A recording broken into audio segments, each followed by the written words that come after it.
মাগরিবের সময় হয়ে গেল, আবার মুয়াজ্জিন বলে আল্লাহু আকবার, আল্লাহু আকবার। আয় বান্দা আয়।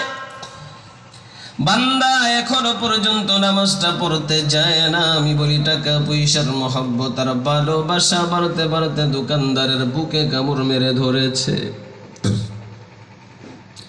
এশার সময় হয়ে গেল, আবার মুয়াজ্জিন বলে আল্লাহু আকবার, আল্লাহু আকবার। আয় বান্দা আয়। বান্দা এখনো পর্যন্ত নামাজটা পড়তে যায় না। আমি বলি টাকা পয়সার মহব্বত আর ভালোবাসা বাড়তে বাড়তে দোকানদারের মাথা থেকে পাও পর্যন্ত গ্রাস করে ফেলেছে। এই টাকা পয়সা দোকানদারের জন্য জরুরত ছিল, জরুরত। কিন্তু দোকানদার যখন টাকা পয়সা কামাইতে গিয়া তার আসল মালিক আল্লাহকে ভুলে গেল, আল্লাহকে ভুলে গেল। এখন আর এটা তার জন্য জরুরত নাই, বরং এটাই তার জন্য বিপদের কারণ হয়ে গেছে।